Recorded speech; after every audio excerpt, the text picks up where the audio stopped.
नमस्कार दोस्तों, स्वागत है आपका A to Z स्टोरीज अद्भुत ऑफिशियल पर। साधु संत फकीर गुरु रहबरों की सदा ही जय जयकार। सुनता हूं कि मनुष्य का मार्ग खो गया है। यह सत्य है। मनुष्य का मार्ग उसी दिन खो गया जिस दिन उसने स्वयं को खोजने से भी ज्यादा मूल्यवान किन्हीं और खोजों को मान लिया। ये एक संत लोग फरमाते हैं, मनुष्य के लिए सर्वाधिक महत्वपूर्ण और सार्थक वस्तु मनुष्य के अतिरिक्त और कुछ भी नहीं है। उसकी पहली खोज वे स्वयं ही हो सकता है। खुद को जाने बिना उसका सारा जानना घातक ही होगा। अज्ञान के हाथों में कोई भी शान सृजनात्मक नहीं हो सकता और ज्ञान के हाथों में अज्ञान बिना सृजनात्मक हो जाता है। मनुष्य यदि स्वयं को जाने और जीते तो उसकी शेष सब जीते उसकी और उसके जीवन की सहयोगी होगी, अन्यथा वे अपने ही हाथों अपनी कब्र के लिए गड्ढा खोदेगा। ऐसे ही गड्ढा खोदने में हम सब लोग लगे हैं। हमारा ही श्रम हमारी मृत्यु बनकर खड़ा हो गया है। पिछली सभ्यताएं बाहर के आक्रमणों और संकटों से नष्ट हुई थी। हमारी सभ्यता पर बाहर से नहीं, भीतर से संकट है। 21वीं सदी का यह समाज यदि नष्ट हुआ तो उसे आत्मघात कहना होगा, और यह हमें ही कहना होगा, क्योंकि बाद में कहने को कोई भी बचने को नहीं है। संभाव्य युद्ध इतिहास में कभी नहीं लिखा जाएगा। यह घटना इतिहास के बाहर घटेगी, क्योंकि उसमें तो समस्त मानवता का अंत होगा। पहले के लोगों ने इतिहास बनाया, हम इतिहास मिटाने को तैयार हैं।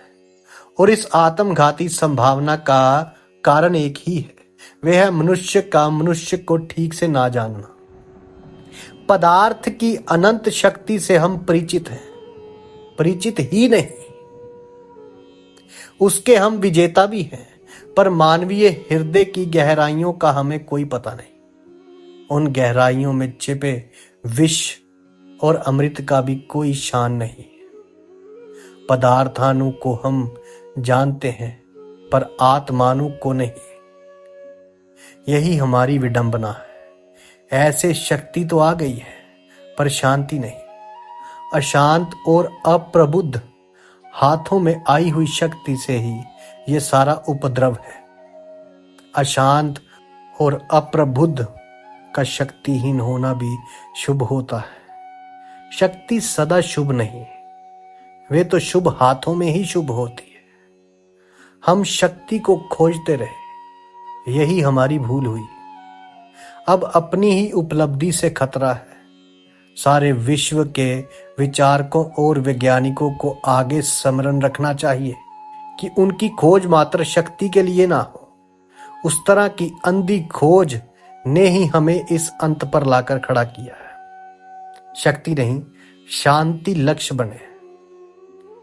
यदि शांति लक्ष्य होगी तो खोज का केंद्र प्रकृति नहीं, मनुष्य होगा। जड़ से बहुत खोज और शोध हुई। अब मनुष्य का और मन का अन्वेषण करना होगा। विजय की पताकाएं पदार्थ पर नहीं, स्वयं पर गाड़नी होगी। भविष्य का विज्ञान पदार्थ का नहीं, मनुष्य का विज्ञान होगा। समय आ गया है कि यह परिवर्तन हो। अब इस दिशा में और देर करनी ठीक नहीं है।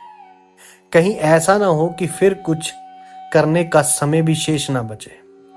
जड़ की खोज में जो वैज्ञानिक आज भी लगे हुए हैं, वे दाक्यानूसी हैं, और उनके मस्तिष्क विज्ञान के आलोक से नहीं, परंपरा और रूढ़ी के अंधकार में ही डूबे कहे जाएंगे। जिन्हें थोड़ा भी बोध है और जागरूकता है, उनके अन्वेषण की दिशा आमूल बदल जानी चाहिए। हमारी सारी शोध मनुष्य को जानने में लगे तो कोई भी कारण नहीं है कि जो शक्ति पदार्थ और प्रकृति को जानने और जीतने में इतने अभूतपूर्व रूप से सफल हुई है, वे मनुष्य को जानने में सफल ना हो सके। मनुष्य भी निश्चय ही जाना, जीता और परिवर्तित किया जा सकता है। निराश होने का कोई भी कारण नहीं देखता। हम स्वयं को जान सकते हैं और स्वयं को ज्ञान पर हमारे जीवन और अंत करण के बिल्कुल ही नए आधार रखे जा सकते हैं। एक बिल्कुल ही अभिनव मनुष्य को जन्म दिया जा सकता है। अतीत में विभिन्न धर्मों ने इस दिशा में बहुत काम किया है, लेकिन वे कार्य अपनी पूर्णता और समग्रता के लिए विज्ञान की प्रतीक्षा कर रहा है। धर्मों ने जिसका प्रारंभ किया है, विज्ञान उसे पूर्णता तक ले जा सकता है। धर्मों ने जिसके बीज बोए हैं, विज्ञान उसकी फसल काट सकता है। पदार्थ के संबंध में वितान और धर्म के रास्ते विरोध में पड़ गए थे। उसका कारण दाक्यानुसी धार्मिक लोग थे। वस्तु धर्म पदार्थ के संबंध में कुछ भी कहने का हकदार नहीं था। वे उसकी खोज की दिशा ही नहीं थी। विज्ञान उस संघर्ष में विजय हो गया, ये अच्छा हुआ। लेकिन इस विजय से ये ना समझा जाए कि धर्म के पास कुछ कहने को नहीं। धर्म के पास कुछ कहने को है और बहुत मूल्यवान संपत्ति है। यदि उस संपत्ति से लाभ नहीं उठाया गया तो उसका कारण रूढ़िग्रस्त पुराणपंथी वैज्ञानिक होंगे। एक दिन एक दिशा में धर्म विज्ञान के समक्ष हार गया था। अब समय है कि उसे दूसरी दिशा में विजय मिले और धर्म और विज्ञान सम्मिलित हों। उनकी संयुक्त साधना ही मनुष्य को उसके स्वयं के हाथों से बचाने में समर्थ हो सकती है। पदार्थ को जानकर जो मिला है, आत्मज्ञान से जो मिलेगा, उसके समक्ष वे कुछ भी नहीं है। धर्मों ने वे संभावना बहुत थोड़े लोगों के लिए खोली है। वैश्वानिक होकर वे द्वार सबके लिए खुल सकेगा।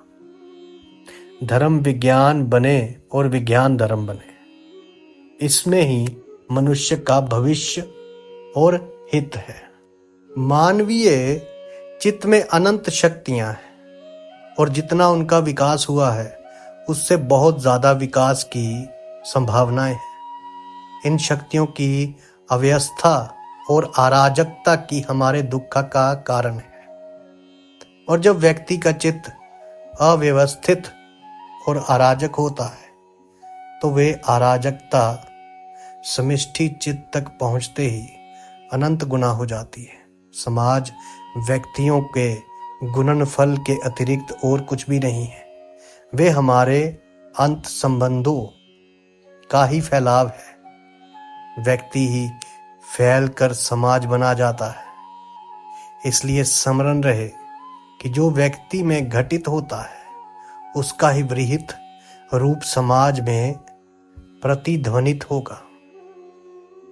सारे युद्ध मनुष्य के मन में लड़े गए हैं और सारी विकृतियों की मूल जड़ें मन में ही है। समाज को बदलना है तो मनुष्य को बदलना होगा और समष्टि के नए आधार रखने हैं तो व्यक्ति को नया जीवन देना होगा। मनुष्य के भीतर विष और अमृत दोनों हैं। शक्तियों की अराजकता ही विष है और शक्तियों का संयम और संगीत ही अमृत है। जीवन जिस विधि से सौंदर्य और संगीत बन जाता है उसे ही हम योग कहते हैं।